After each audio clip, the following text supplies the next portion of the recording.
Bienvenue sur le podcast Le français avec Yasmine.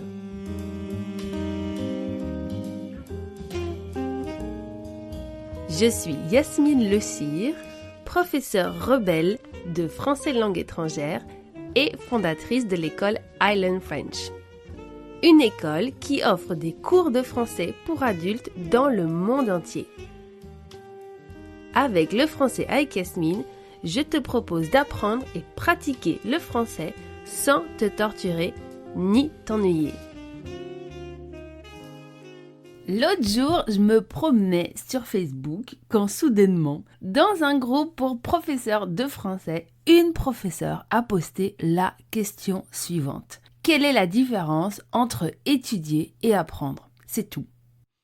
Il y avait quelques réponses d'autres professeurs assez intéressantes et tu dois peut-être te dire mais quelle question basique. Et même si je suis francophone native, en tant que professeur, il y a une très grande différence entre connaître la différence entre étudier et apprendre et savoir l'expliquer à une personne qui apprend le français.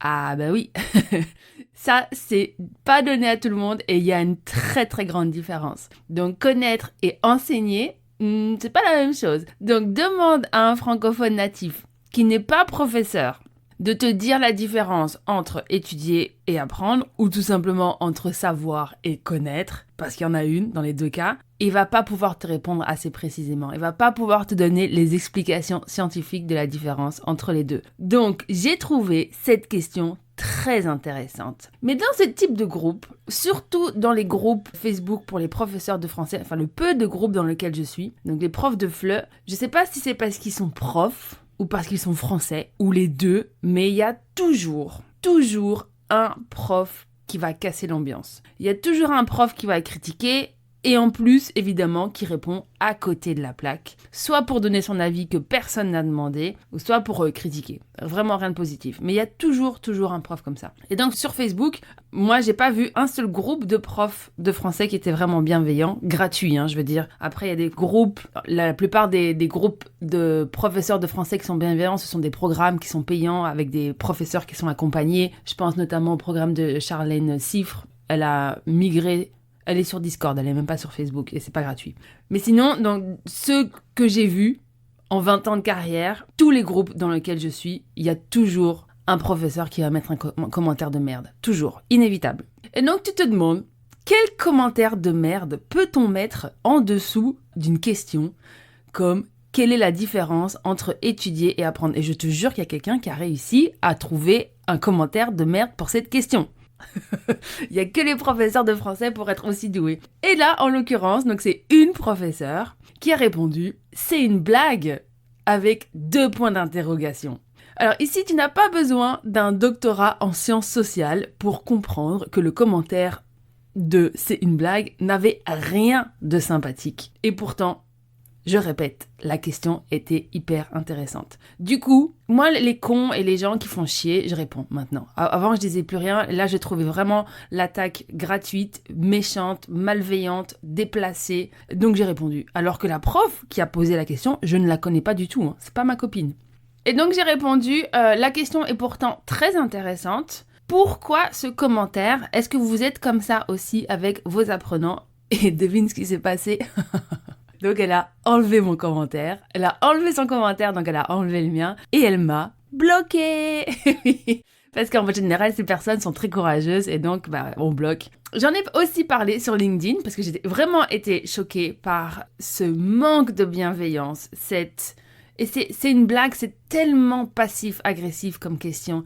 Déjà, un point d'interrogation, c'est suffisant, mais quand tu dis à quelqu'un « c'est une blague », c'est vraiment agressif. Et donc, je parlais de ce manque de professorité qui existe notamment entre les professeurs de français. Et donc voilà, j'ai expliqué à quel point j'étais choquée par cette réponse en me demandant mais qu'avons-nous fait dans le monde du FLE pour que des personnes, des professeurs entre eux se tirent des balles dessus, s'envoient des pots de banane à ce point-là. Qu'est-ce qui s'est passé ?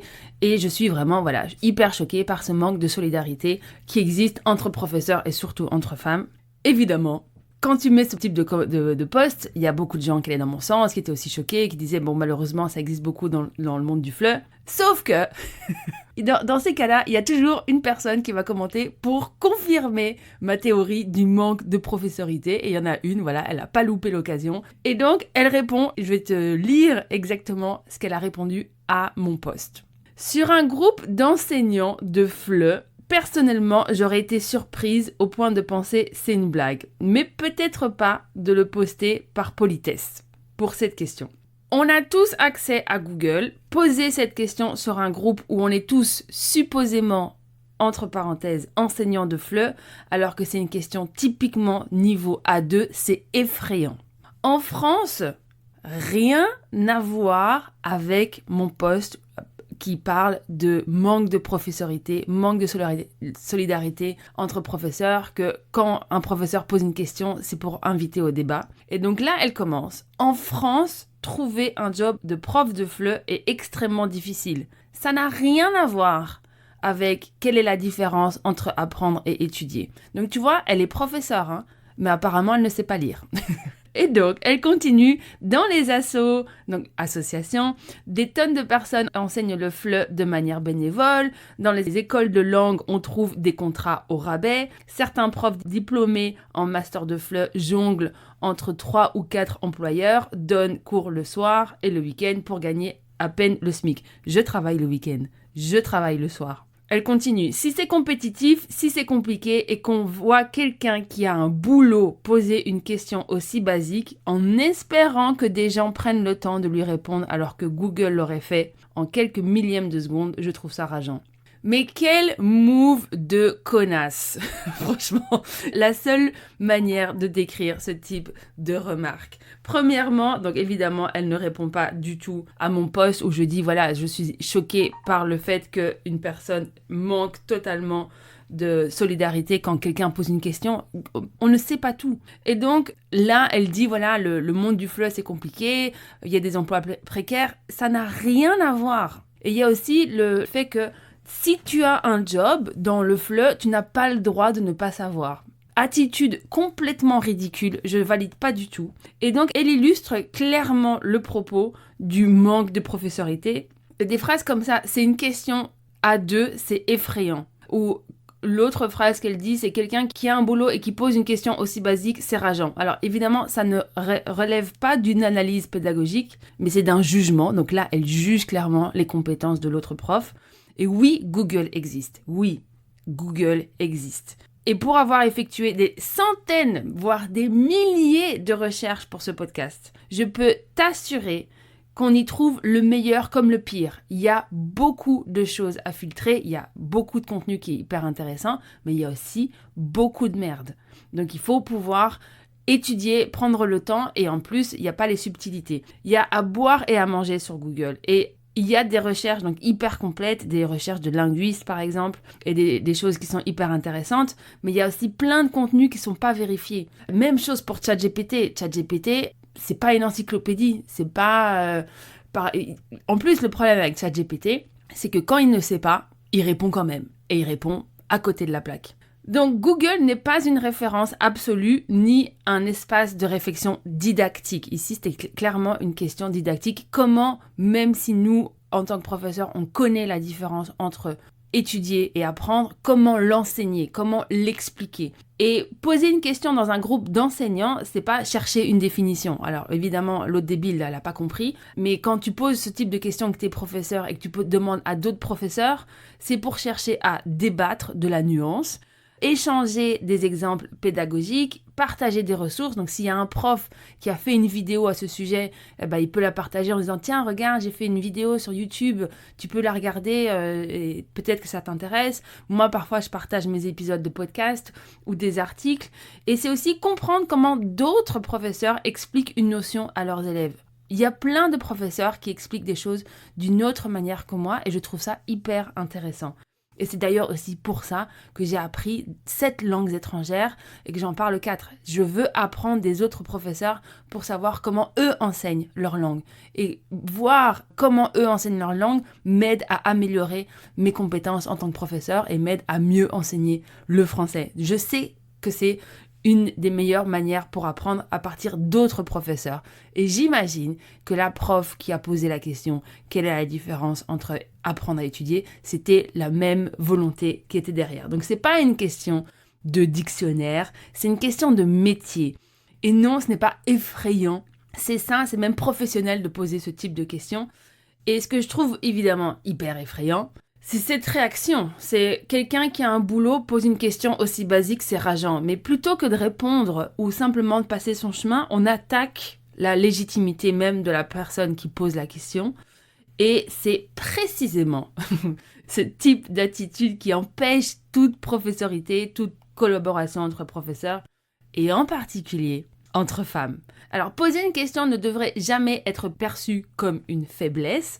C'est au contraire une preuve de curiosité, de rigueur et d'humilité. Et comme dit très bien la citation, « If you are the smartest person in the room, you are in the wrong room ». Donc, si tu es la personne la plus intelligente dans la pièce, tu n'es pas dans la bonne pièce.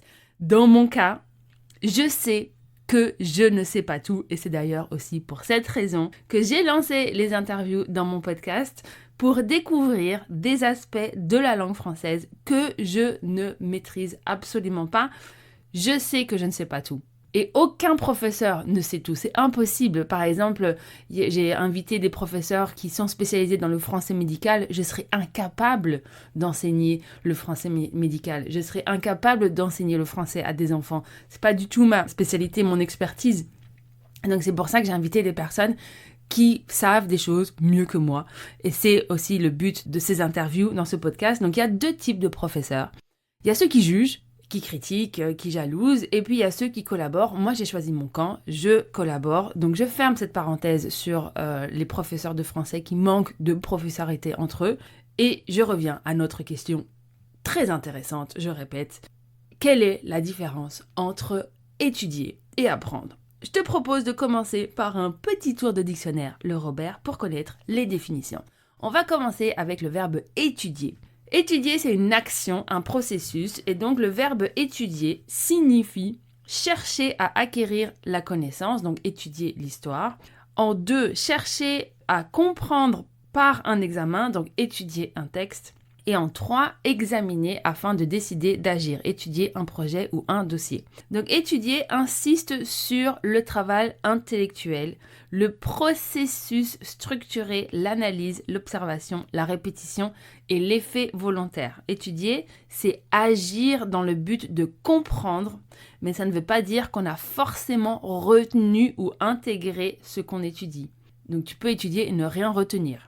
Quelques exemples, donc j'ai étudié le français pendant 3 ans à l'école, elle a étudié la biologie végétale à l'université, nous avons étudié la grammaire du subjonctif en cours du soir, et si tu cherches un appartement à Paris, ton agent immobilier va étudier ton dossier pour voir si tu es un bon candidat pour l'appartement. Et attention, donc on peut tout à fait étudier sans apprendre, tu peux passer 3 heures à étudier une règle de grammaire et ne pas la retenir du tout. Même chose avec les mathématiques, avec les formules. Donc inversement, tu peux apprendre quelque chose sans l'avoir étudié de manière formelle. C'est un peu plus compliqué, tu verras pourquoi, mais c'est pas impossible non plus. Donc, pour apprendre sans étudier, par exemple, tu vas vivre dans une famille française et tu entends parler tout le temps français autour de toi, donc tu vas acquérir sans vraiment étudier la langue. Tu peux apprendre naturellement aussi les expressions, la prononciation, les intonations, mais tu ne les as pas étudiées, tu ne les as pas analysées, mais tu les as apprises. Donc ça, c'est un peu l'apprentissage que tu as en immersion, ou par exemple les enfants, ils vont apprendre aussi comme ça. Donc sans étudier, ils vont apprendre quelque chose. Passons maintenant au verbe apprendre. Donc le deuxième verbe qu'on va étudier et selon le dictionnaire Le Robert, apprendre a plusieurs sens et je te partage les plus utiles pour notre podcast aujourd'hui. Et en fait, mauvaise nouvelle ou bonne nouvelle, je ne sais pas, c'est toi qui vas choisir. Il y a 2 sens pour le verbe apprendre. Il y a le sens subjectif et le sens objectif. Ouais, je sais. Il y a dans le sens subjectif, la première définition, c'est être avisé ou informé de quelque chose. Donc par exemple, apprendre une nouvelle par la radio. Ensuite, la deuxième définition pour le sens subjectif, c'est chercher à acquérir un ensemble de connaissances par un travail intellectuel ou par l'expérience. Donc par exemple, apprendre un texte par cœur ou apprendre le français, comme dans ton cas. En troisième définition, pour le sens subjectif, il y a apprendre à plus verbe à l'infinitif. Donc, c'est se rendre capable de faire quelque chose. Donc, apprendre à lire, apprendre à écrire, apprendre à conduire, apprendre à parler français. Et ensuite, il y a donc le sens objectif. Le sens objectif, donc j'ai choisi 2 définitions. La première, c'est apprendre quelque chose à quelqu'un, donc apporter à sa connaissance. Je viens vous apprendre son arrivée, qu'il est arrivé. Dans mon cas, je t'apprends le français. Donc ici, c'était dans c'est synonyme de informer aussi, ou prévenir, ou donner une information. Et en deuxième cas, c'est donner la connaissance, le savoir, la pratique, et c'est un peu un synonyme de enseigner aussi. Donc enseigner le français. Et comme tu peux le voir, le verbe apprendre a donc 2 sens qui peuvent prêter à confusion. Oui. Donc si tu dis j'apprends le français, tout seul, la phrase comme ça, sans contexte, tu peux ou étudier le français et être étudiant, mais tu peux aussi être l'enseignant. Donc dans le contexte, on va comprendre si c'est toi qui enseigne ou si c'est toi qui reçois les cours de français. Donc j'ai un très bel exemple de ce cas. Donc j'enseigne le français, donc je t'apprends le français. Et comme je suis une femme et visible sur les réseaux sociaux, j'ai parfois des hommes qui veulent m'apprendre la vie. Et oui, j'avais fait tout un épisode d'ailleurs à ce sujet, qui veulent m'expliquer, donc une contraction entre mec, d'homme, et expliquer, donc c'est des m'explicateurs. Et donc, j'ai parfois des hommes qui veulent me dire comment je dois faire mon métier alors qu'ils ne se connaissent absolument rien. Donc, un jour, j'ai même un professeur de français, complètement invisible, évidemment, sur les réseaux sociaux, qui m'avait engueulé, attention, hein, parce que j'avais dit que le nœud de la négation disparaissait à l'oral, ce qui est vrai. Hein. Il suffit de voyager un petit peu en France, en francophonie, pour voir que le nœud n'est pas présent partout. Et donc, il m'a dit qu'il voulait m'enseigner le français. Il voulait m'apprendre le français. Connard. Enfin bon. En général, on utilise plus souvent le sens de apprendre pour les étudiants. Donc, je te rassure. Donc, si tu dis j'apprends le français, je comprends que c'est toi qui es en train d'étudier le français pour pouvoir le parler plus tard. Le verbe apprendre, donc, c'est l'aboutissement d'un processus. Et quand une connaissance, une compétence ou une information est intégrée dans ton cerveau, tu l'as apprise. Tu l'as apprise, donc ça veut dire qu'elle est enregistrée, digérée, mémorisée, stockée. Elle est là et normalement, elle va plus partir parce qu'elle est acquise. Elle est là et tu peux l'utiliser. Donc les exemples, c'est j'ai appris à faire du vélo, j'ai appris à conduire, j'ai appris le subjonctif, donc ici ça signifie que tu l'utilises. Elle a appris la triste nouvelle ce matin. Avec mes élèves, je demande souvent, est-ce que tu as appris le subjonctif ? Donc, sous-entendu, est-ce que tu maîtrises le subjonctif ? Si je demande, est-ce que tu as étudié le subjonctif ? Ça peut signifier que tu le maîtrises ou non. Là, normalement, tu peux ne pas encore le maîtriser. Si tu as appris le subjonctif, normalement, tu le maîtrises. Donc, je n'ai pas appris le subjonctif, ça veut dire que je ne l'ai pas retenu, je ne l'ai pas intégré et je ne sais pas l'utiliser. Pas encore. Je n'ai pas étudié le subjonctif, ça veut dire je ne me suis pas penchée dessus, je ne l'ai pas révisé et je n'ai pas fait l'effort de l'analyser. Donc tu vois ici, dans certains cas, on peut remplacer apprendre par étudier, mais par exemple, tu peux pas dire j'ai étudié la triste nouvelle. Non, on a appris la triste nouvelle et c'est tout. Tu peux dire aussi j'ai appris la bonne nouvelle. Mais évidemment, il y a des choses positives aussi qui se passent dans nos vies. Donc ne vous inquiétez pas. Et parce que ce n'est pas un processus, mais une prise de conscience ou une intégration émotionnelle ou cognitive, donc on peut apprendre aussi de manière involontaire, donc mécanique, même inconsciente. Dans le cas des langues, par exemple, donc dans ton cas, on fait la différence entre l'acquisition de la langue maternelle et celle qu'on apprend par immersion dans un contexte. Donc, ça peut être une immersion, un cours intensif ou des choses comme ça, et de l'apprentissage des autres. Donc, on peut apprendre par immersion, mais normalement, on pose des questions aux interlocuteurs pour s'améliorer. Et donc là, ça devient de l'apprentissage. Tu vois, elle était fascinante, cette question, parce que ça, il n'y a aucun natif qui n'est pas dans le monde de l'enseignement qui va pouvoir t'expliquer vraiment la différence. Mais bon, voilà. Ensuite, Les deux, étudier et apprendre, sont nécessaires, mais à des moments différents. Donc, un prof un jour disait à ses élèves, pour connaître une langue étrangère, il faut l'avoir apprise.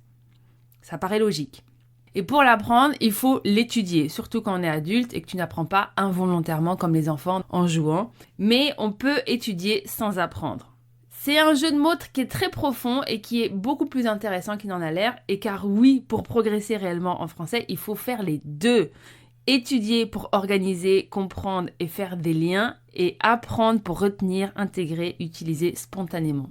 Dans une question de contexte, au présent, au passé, au futur, ça peut être différent. Donc je te propose de continuer avec les subtilités, car apprendre et étudier peuvent souvent exprimer la même intention. J'apprends le français et j'étudie le français peuvent tous les deux signifier je fais un effort pour acquérir des connaissances en français. Mais au passé, c'est très différent. On va dire j'ai appris le français, résultat aujourd'hui je parle français. J'ai étudié le français, c'est un processus, donc j'ai pris des cours, mais on ne sait pas si j'ai retenu ou pas, ou si j'ai acquis quelque chose. En général, j'ai étudié le français, signifie qu'aujourd'hui, tu ne maîtrises pas encore très bien le français. Contrairement à j'ai appris le français. Même nuance au futur. J'apprendrai le français, donc ça veut dire je veux maîtriser le français un jour. J'étudierai le français. Je vais faire des efforts, peut-être dans un cours ou avec des livres, toujours dans le futur. Et il y a d'autres subtilités, c'est pas fini. Tu vois, fascinante question, je le répète. L'intention derrière l'action. Donc quand tu dis j'apprends le français, c'est personnel, c'est global et c'est naturel. Donc tu veux communiquer, comprendre et t'intégrer. J'étudie le français, c'est plus analytique et souvent dans un cadre académique ou professionnel. En l'absence totale de contexte, c'est difficile de savoir dans quel cas je me trouve, mais on peut supposer effectivement que j'étudie le français dans le but de l'apprendre. Mais si je suis un philologue, un lexicographe ou un phonologue, un spécialiste, un expert d'un sujet de la langue française, alors je peux étudier le français. Donc comme le dictionnaire, ils étudient l'évolution de la langue. Ils n'apprennent pas la langue française, ils vont étudier pour voir avec des recherches comment évolue la langue. Donc si je suis lexicographe, je peux étudier le français sans avoir l'objectif ou sans plus avoir le besoin de l'apprendre. Donc un exemple, elle est partie comme fille au pair à Bordeaux pour apprendre le français. Donc exposition, immersion. Elle a étudié le français pendant 3 ans au lycée, donc là c'est un cadre scolaire. Tu peux aussi dire j'ai appris le français à l'école, ça marche. C'est possible. Dans certains cas, les deux verbes sont interchangeables dans la conversation. Mais il y a quand même des subtilités. Imagine maintenant un linguiste ou un chercheur, il peut étudier le fonctionnement du français, donc syntaxique, historique, phonétique, sans vouloir l'apprendre pour l'utiliser au quotidien. C'est un peu bizarre, je te l'accorde, mais c'est pas impossible. Avec la langue française, tout est possible. Et inversement, une aide-soignante, par exemple, ou un serveur à Paris, peut apprendre le français par immersion sans jamais l'étudier formellement. Je ne sais pas si tu te souviens de l'interview de Sébastien Marx, je ne me souviens plus du numéro, mais il sera dans les notes de l'épisode. Et lui, donc, il avait expliqué qu'il avait appris le français en étant serveur dans des restaurants et dans des cafés. Et c'est comme ça qu'il avait appris. Donc là, c'est vraiment l'exemple pur. Il n'a pas étudié le français, il a appris dans le contexte, en immersion, avec des Français. Et c'est comme ça qu'il a progressé en français. Alors, qu'est-ce que ça veut dire pour toi ? Étudiant de la langue française. En tant qu'apprenant adulte, donc tu dois jongler entre ces deux dimensions. Tu étudies le français quand tu fais un exercice de grammaire, quand tu lis un article pour analyser le vocabulaire ou que tu suis un cours. Tu apprends le français quand tu retiens une tournure, que tu reconnais une structure, une situation réelle ou que tu oses parler avec fluidité, sans traduction.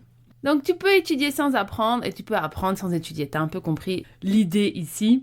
Mais pour vraiment progresser, tu es obligé de faire les deux. Pour les membres du club, je vous ai mis un petit tableau récapitulatif sur vos transcriptions. Donc n'hésitez pas à vous connecter dans votre espace membre. C'est un petit tableau parce que parfois, c'est joli d'avoir les tableaux pour comprendre un petit peu ce qui se passe. Et si tu n'es pas encore membre du club, tu peux nous rejoindre sur lefrançaisavecYasmine.com/club.